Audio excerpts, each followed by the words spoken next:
الله سبحانه وتعالى ما المسيح ابن مريم إلا رسول قد خلت من قبله الرسل إلى የማርያም ልጅ መሲሁ ከእርሱ በፊት እንዳለፉ መልእክተኞች አንድ መልእክተኛ እንጂ ሌላ አይደለም ይለናል። ስለ ነቢዩ ሙሐመድ ሰለላሁ ዐለይሂ ወሰለም ምን ይላል? ወማ ሙሐመዱን ኢላ ረሱሉን ቀድ ኸለት ሚን ቀብሊሂ ሩሱል። ሙሐመድ ማለት ልክ ከእርሱ በፊት እንዳለፉ መልእክተኞች አንድ መልእክተኛ ነው ይላል። በአንድ ቃል ይገልጻቸዋል። ሁለቱም ለአንድ ዓላማ የተላኩ ነቢያት ናቸው። ገብቷቸዋል አይደል? እርሱም ምንድን ነው? ያን የላካቸውን አንድና ብቸኛ የሆነውን አምላክ እንዲያስመልኩ ለሰው ዘር። ያ አንድ አምላክ በአንድነቱ ላይ ሶስትነት የሌለበት ብዜት የለውም፣ አንድ ብቻ ነው። መሲሁ ከመሲሁም የነቢዩ ሙሐመድ ሰለላሁ ዐለይሂ ወሰለም ትምህርት እያንዳንዳቸው እያነሳሁ ላስረዳቸው። መሲሁን አስተማሪ በዚህ ጉዳይ ላይ ከተባለ ወኢነ አላህ ረቢ ወረብኩም ፈዕቡዱሁ ሃዛ ሲራጡን ሙስተቂም። ነቢ ሰለላሁ ዐለይሂ ወሰለም ምን አሉ? ሐዲስ ላይ ሲናገሩ ያ ቀውም ቁሉ ላኢላሃ ኢለላህ ቱፍሊሑ። መሲሁ ምን አለ?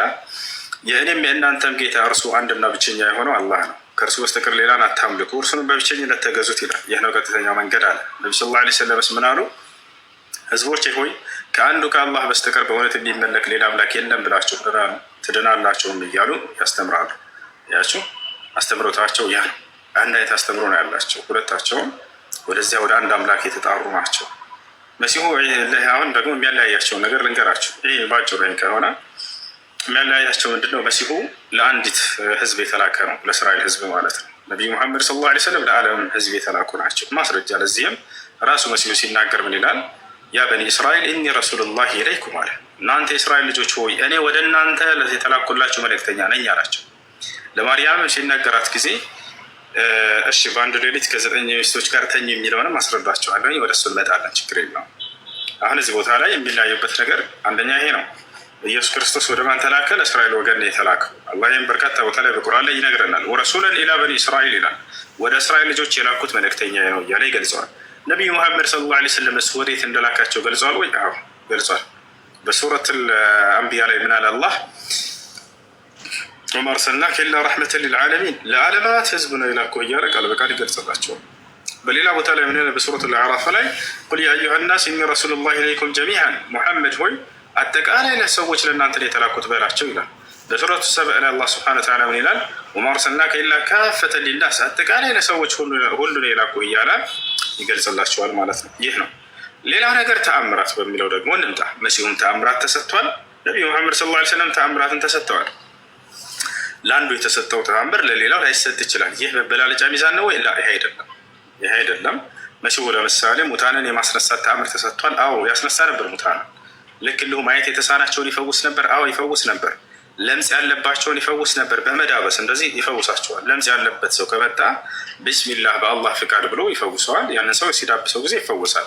ልክ እንዲሁ መናገር የማይችሉ አፈድዳዎችን ከእናት ወር ሲጀመር መናገር የማይችልን ይፈውስ ነበር። እነዚህን ሌላ በርካታ ተአምራትን ተሰጥቷል መሲሁ። ለዚህም ማስረጃ ስለ መሲሁ የተነገረው ተአምር በሱራ አሊ ዕምራን ላይ እና በሱራ ማኢዳ ላይ ታገኙታላችሁ። ምን ያህል በሱራ አሊ ዕምራን ላይ አላህ ሱብሓነሁ ወተዓላ ሲናገር ወረሱለን ኢላ በኒ እስራኤል አኒ ቀድ ጅእቱኩም ቢአየትን ሚን ረቢኩም አኒ አኽሉቁ ለኩም ሚነ ጢኒ ከሀይአቲ ጠይሪ ፈአንፉኹ ፊሂ ፈየኩኑ ጠይረን ቢኢዝኒላህ ወኡብሪኡ ልአክመሐ ወልአብረሰ ወኡሕይይ ልመውታ ቢኢዝኒላህ ወኡነቢኡኩም ቢማ ተእኩሉነ ወማ ተደኺሩነ ፊ ቡዩቲኩም ኢነ ፊ ዛሊከ ለአየተን ለኩም ኢን ኩንቱም ሙእሚኒን። በዚህ ላይ በጣም በርካታ ተአምራትን ይሰራ እንደነበር መሲሁ ተገልጿል። አንደኛ የመጀመሪያ የተገለጸው ምንድን ነው? ከጭቃ የወፍ ቅርጽ ይሰራና እፍ ይላታል። ወዲያውም በአላህ ፍቃድ በራሪ ትሆናለች። የእርሱ ድርሻ ምንድን ነው? ከጭቃ የወፍ ቅርጽ መቅረጽ፣ ከዚያም እፍ ማለት። አይናቸው እያየ እነዚህ ሰዎች አላህ ሱብሓነሁ ወተዓላ በራሪ ወፍ ያደርግለታል። ወዲያው ስትበር ይመለከታሉ። ፈተኩኑ ጠይረን ቢኢዝኒላህ አላቸው መሲሁ። በአላህም ፍቃድ በራሪ ወፍ ትሆናለች አለ። ያቸው አንደኛው ይሄ ነው። ሁለተኛው ምንድን ነው? መስማት የተሳናቸውን ሰዎች ይፈውሳል። ማየት የተሳናቸውን ሰዎች ልክ እንዲሁ ሙታኖችን ያስነሳል። ሌላው እዚያው ጋር ከተገለጸ ተአምር ወኡነቢኡኩም ቢማ ተእኩሉን አላቸው ለህዝቦቹ። አሁን ሄዳችሁ ምን እንደምትበሉ ነገራችኋለሁ ይላችኋል። እዚህ እያወሩት መሲሁን እነዚህ የሚያወሩት ሰዎች ቤታቸው ሄደው ምሳቸውን ምን እንደሚበሉ ያውቃል፣ ይነግራቸው ነበር። ይህን አላህ ሰውቆታል። ቦታቸዋል። ለእርሱ ብቻ ነው ወይ ተአምር? ለሌሎችም ተሰጥቷል። ነቢያችን ሰለላሁ ዐለይሂ ወሰለም የሩቅን እውቀት አላህ ሱብሓነሁ ወተዓላ ያሳውቃቸው ነበር። ይህን አላህ በቁርአን ላይ ዓሊሙል ገይቢ ፈላ ዩዝሂሩ ዐላ ገይቢሂ አሐዳ ይላል። የሩቅ አዋቂ ነኝ፣ የሩቅ እውቀቴን ለማንም አላሳውቅም ካለ በኋላ ኢላ መን ኢርተዳ ሚን ረሱል ይላል። ከመልእክተኞቼ የመረጥኩት ሲቀር እያለ ይናገራል። ለመልእክተኞቹ ለነቢያቶቹ ያሳውቃቸው ነበር። ዩሱፍ ይህን ተአምር ተሰጥቶ ነበር። ዩሱፍ ዐለይሂ ሰላም በእስር ቤት በገባ ጊዜ ምን እንደሚበሉ እንደሚነግራቸው ይገልጻል። ምን ይላል? ቃለ ላ የእቲኩማ ጣዓሙን ቱርዘቃኒሂ ኢላ ነበእትኩማ ቢተእዊሊሂ ይላቸዋል። ዩሱፍ እስር ቤት ውስጥ ላሉት ሰዎች አሁን የሚመጣላቸውን እንድትበሉ የሚመጣላቸውን ምግብ ሳይመጣ በፊት እነግራቸዋለሁ ይላቸዋል። ምን እንደሚበሉ እዚያም ቁጭ ብሎ ተአምር ያሳያቸው ይነግራቸው ነበር። አሁን የሚመጣው ምግብ እንዲህ ነው ይላቸዋል። ያ ምግብ ልክ ሲመጣ ጊዜ ባለው መሰረት ይመጣል። ይህን ተአምራትን መሲሁ ያደርግ ነበር። ገብታችኋል? እና ይህ ነው። ሌላው ነገር ነቢዩ ሙሐመድ ሰለላሁ ዐለይሂ ወሰለም ተአምር ሰጥተዋል። የእርሳቸው ደግሞ ምንድነው? ጨረቃን መክፈል ይመስል የመካ ሰዎች ከዕለታት አንድ ቀን ጠየቋቸው። ያ ሙሐመድ ኢንኩንተ ነቢይን አሪና አያ፣ ሙሐመድ ሆይ አንተ በእውነት እንደ አምላክ ነቢይ ከሆንክ ተአምር ሰርተ አሳየ እንዳሏቸው። ፈአራሁም ኢንሽቃቀል ቀመር፣ ጨረቃንም ከፍለው አሳያቸው። ይሄ ነው ለጥቂት ሰው የሚበቃን ምግብ ለብዙ ሰው እንዲበረክት ማድረግ።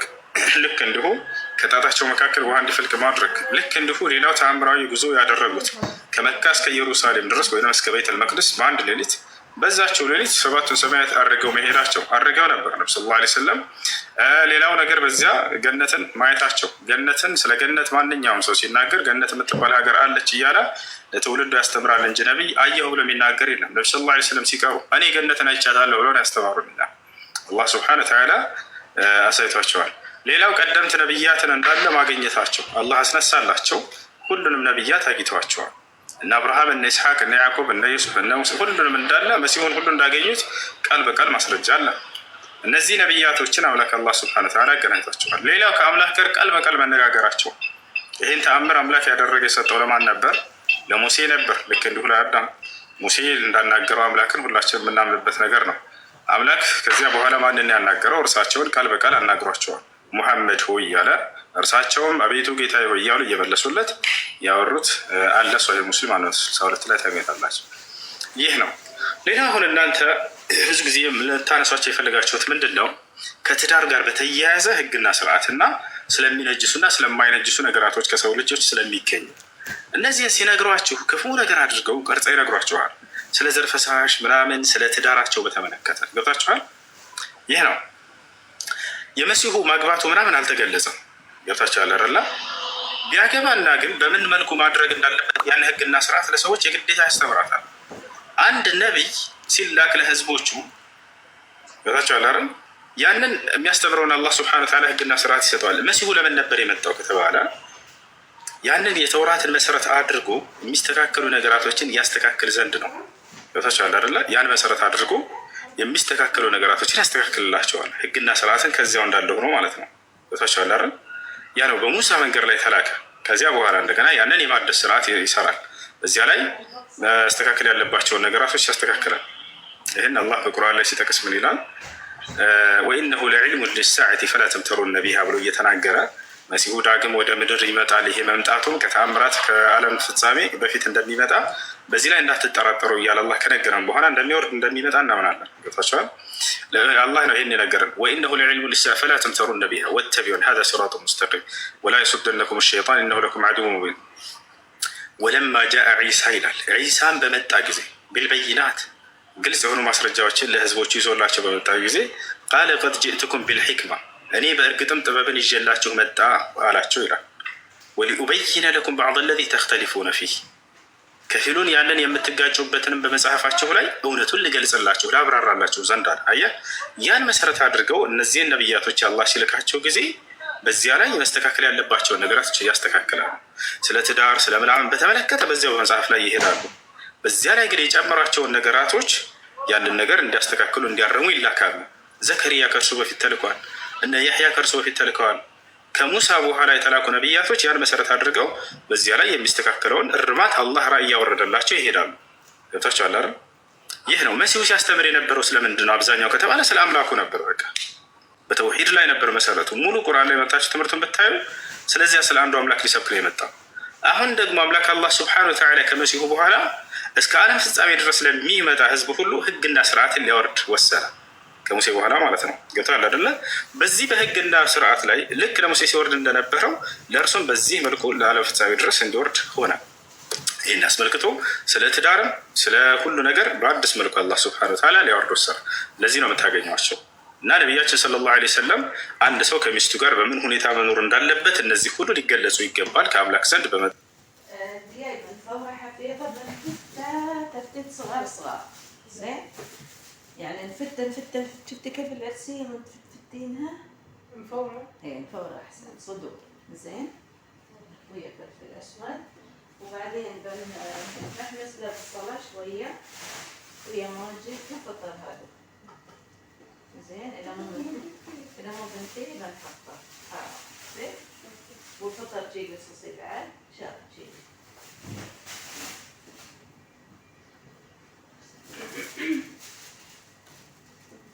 في بعد فطر هذا الطلع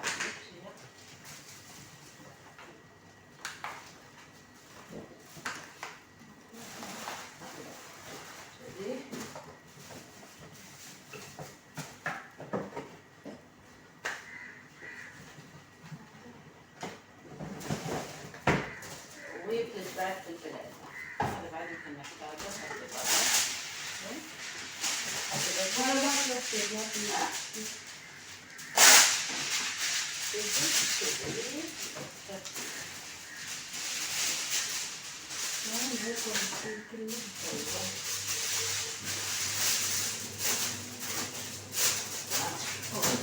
حطيت عارفين هذا للأصل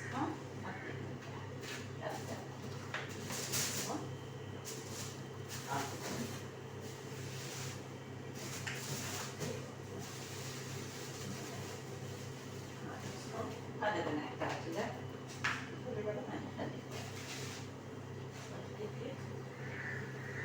يكون حتى شكل الثلاجة حلو. هذا الزنجبيل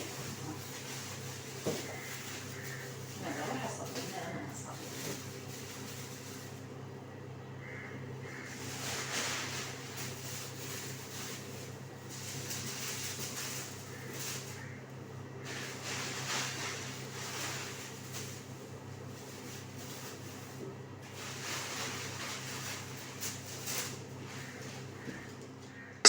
መድኃኒተ ኢየሱስ ክርስቶስ ምን ብዬ ላንሳ? ምን ብዬ ላውራ? አባሌ ገባር አንተ አሁን ስለ ነብዩ ወገናችን አውራና በዚህ ጉዳይ ላይ ምን ይላል የነብዩ ሰለላሁ ዐለይሂ ወሰለም አስተምሮ በለን። ችግር የለውም ያው ቀጥል። እንደዚህ አይደለም አይሱ እኛ እኮ እዚህ ያለ ነው በስራ ሰዎች ነን ማለት አሁን አይዲያውን ሰጣለሁ። ኖርማሊ እንደ ዶክመንታሪ የሚሆን ኮምፔር አድርገን ለሰውም አንብቦ አይደለ ይሄ መልስ አልተዋጠልኝም ቃልክና ለምሳሌ ስለ ግድያ አልክ። በዚህ ጉዳይ ላንሳለህ። ለምሳሌ በጣም ጥሩ ስለ ግድያ ዘሚስ ምን ማለት ፈልጌ መሰለህ? በምድር ላይ ሲመላለስ ስለ ፍቅር የትኛው ሰበከ? ስለ ሰው ልጅ የሚያስፈልገው ነገር ነው። ላነጻጽርልህ እንግዲህ እንደ ክርስትና አድርገህ አወዳድርልኝ እያለ ነው። ገብታችሁ እንደዚህ ናል ሱ ይቅርታ፣ አንዴ አሁን ይቅርታ፣ ከይቅርታ ጋር አይደለም ከይቅርታ ጋር እኔ በወጣ እንዳይደብረ ለማለት ፈልጌ እሳማ አዳምጣ ካትረብሽ አንድ ጊዜ አንዴ ወጣ አንዴ ጌታ ሰው ሄሎ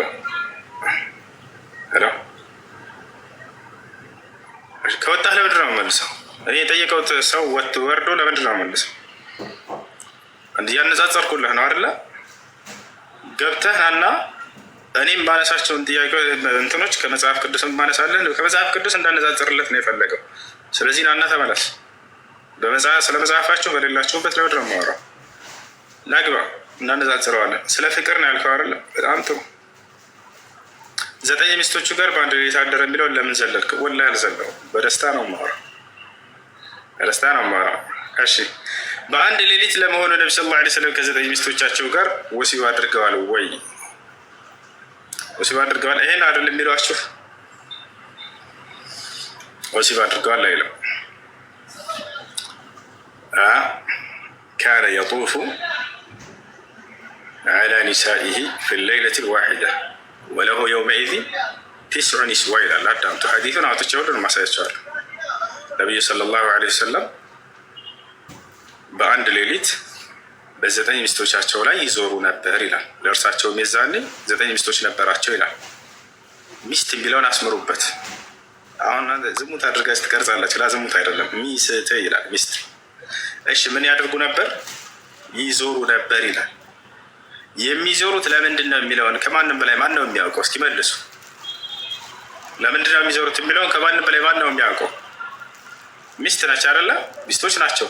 ሚስቶቻቸው ይንገሩን እስኪ ማን ከሚስቶቻቸው መካከል አንዷ እናታችን አይሻ ለምን ነበር የሚዞሩት? ሐዲስ ላይ ስትናገር ምን አለች? ይዞሩ ነበር፣ የሚዞሩትም ደህንነታችንን ለማረጋገጥ ያለ ግንኙነት ያለ ንክኪ ይዞራሉ፣ ከቀኗ ባለተራ ጋር ብቻም ይተኛሉ አለች። አያችሁ አይደለ? እናንተ ከዘጠኙ ጋር ይተኛል ብላችሁ ነው የነገሯቸው። ወላሂ እንደዛ አይልም በፍጹም። ይዞሩ ነበር ብሎ በጥቅል ነው የተቀመጠው። ምን ለምንድን ነው የሚዞሩት የሚለውን ደግሞ ካነ የጡፉ ብላ ቃል በቃል ቃሉን አንስታ የሚዞሩትም ለዚህ ነው ብላ ተናገረች። ከቀኗ ባለተራ ጋር ግን መጨረሻ ጋር ይተኛሉ። አያችሁ፣ እንዳውም ይሄ ሐዲስ ፍትሐዊነታቸውን የሚያሳይ ነው። አንድ ሰው ከአንድ በላይ ሚስት ቢኖረው ከቀኗ ባለተራ ጋር ብቻ ሄዶ ከሆነ የሚተኛው ይሄ ግል ስሜቱን እንትን የሚል ሰው ነው። ነቢ ስ ላ ሰለም እንደዛ አይደሉም። ሁሉንም ደህንነታቸውን አረጋግጠው በየቀኑ ዞረው ወደ ሁላቸው ከቀኗ ባለተራ ጋር ሄደው ይተኛሉ። አያቸው አይደለ? እንዳውም እንዲህ አይነት ብዙ ጊዜ እናገራለሁ እንጂ እስላምን ለመውቀስ ብለው የሚያነሷቸው ሐዲቶች ውስጥ ትልቅ ለኢስላም ውዳሴ ያለ እንዳውም ብዬ ነገራችሁ ነበር። ቦታቸዋል። አሁን ሐዲቱን በማስረጃ ላሳያቸው። እናታችን አይሻ ለምን እንደሚዞሩ የገለጸችበትን ካን ያጦፉ ምን ገይሪ መሲስ፣ ምንም ያለምንም ንክኪ ነበር፣ ያለምንም ግንኙነት በሁላችንም ላይ ይዞራሉ። ፈየቢቱ ዒንደ ሳሒበት ሌይላ፣ ከቀኗ ባለተራም ጋር አዎ እርግጠኛ ነኝ። አር ዩ ሹር? ያ አም ሹር። አሁን ላሳያችሁ። ሲዞሩ የነበረው ለምን እንደሆነ አይሻ ራሷ ተናግራለች። መጀመሪያ ይዞሩ ነበር የሚለውን ቀጥታ ሐዲሱን ላሳያችሁ። ይህን ሐዲስ ነው የሚያነሱላችሁ። ይዞሩ ነበር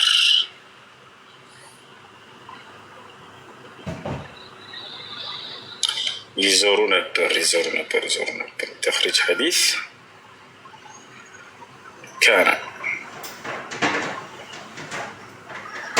كان يطوف على نسائه ازكار الجنة يا هي حديث نو يتاقن يتعالى شوف بخاري 5215 ሙስሊም 309 ላይ ወደ አማርኛ ቀይርላቸዋለሁ። አነ ነቢይ ላ ሰለላሁ ዐለይሂ ወሰለም የአላህ መልእክተኛ ነቢ ሰለላሁ ዐለይሂ ወሰለም ካነ የጡፉ ይዞሩ ነበር አላ ኒሳኢሂ በሚስቶቻቸው ላይ ፊል ለይለቲል ዋሂዳ በአንድ ሌሊት ወለሁ ለእርሳቸውም የውመኢድን የዛኔ 9 ሚስት ነበራቸው ይላል። ያው ይዞሩ ነበር ያኔ ይጎበኙ ነበር። አንዴ ይሄን ወደ አማርኛ ልቀይርላቸው። እሺ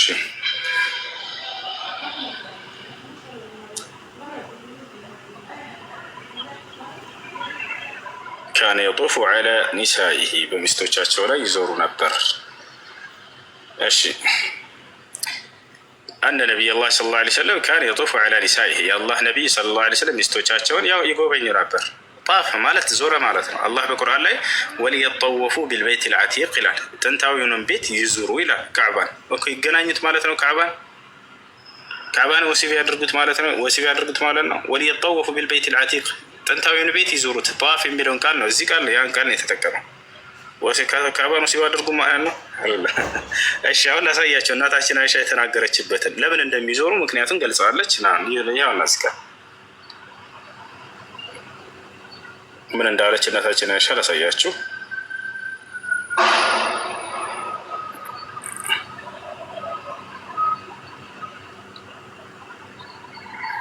ያውና ምን ይላል? ቃለት አይሻ እንዲህ አለች። የሐዲሱን ምንጭ ያውና አቡ ዳውድ 2135 ላይ ታገኙታላችሁ። አቡ ዳውድ 2135 ላይ ቃለት አይሻ እንዲህ አለች። የብነ ኡኽቲ የእህቴ ልጅ ሆይ ካነ ረሱሉላህ ሰለላሁ ዐለይሂ ወሰለም ላ ዩፈድሉ ባዕዱና ዐላ ባዕድ ፊ አልቅስም በሙክሲ ዐንደና። እንዳውም ሐዲሱን ገና ስትጀምር ምን አለች? የነቢ ሰለላሁ ዐለይሂ ወሰለምን ፍትሐዊነት የገለጸችበት ነው። በሚስቶቻቸው መካከል ምን አለች? የአላህ መልእክተኛ ነቢ ሰለላሁ ዐለይሂ ወሰለም በመካከላችን በሚስቶቻቸው መካከል አያበላልጡም አያዳሉም ነበር አለች። ሚን ሙክሲ ዐንደና ከእኛ ዘንድ ከመቆየታቸው ጀምሮ ወካነ ቀለ የውም ኢላ ወሁወ የጡፍ ያው ይዞሩ እንደነበር ገለጸች። ዐለይና በእኛ ላይ ይዞሩ ነበር ጀሚዓን በሁላችንም ላይ ፈየድኑ ይቀርባሉ ሚን ኩሊ እምራአትን ከእያንዳንዳቸው ሚስታቸው ጋር ይቀርባሉ ሚን ገይሪ መሲስ ያለ ግንኙነት ይቀርቡ ነበር አለች። ምን ግንኙነት? ከዚያስ ሐታ የብሉገ እስኪደርሱ ድረስ ኢለለቲ ሁወ የውሙሃ የቀኗ ባለተራ ወደ ሆነችዋ አንዷ ሴት ጋር እስኪደርሱ ድረስ ፈየቢቱ ዒንደሃ ከእርሷም ጋር ይተኛሉ። ያው ነቢያችን ሰለላሁ ዐለይሂ ወሰለም ለምን እንደሚዞሩ እንደነበር በሚስቶቻቸው ላይ ገለጸች። በመካከላችን ፍትሐዊ ስለነበሩ ሁላችንንም ይጎበኛሉ። ደህንነታቸውን ካረጋገጡ በኋላ ከቀኗ ባለተራ ጋር ብቻ ነው የሚተኙት። ነብዩ ሰለላሁ ዐለይሂ ወሰለም ሶሒህ አቡ ዳውድ 2135 ላይ ታገኝታላችሁ። ይህን ይመስላል። እሺ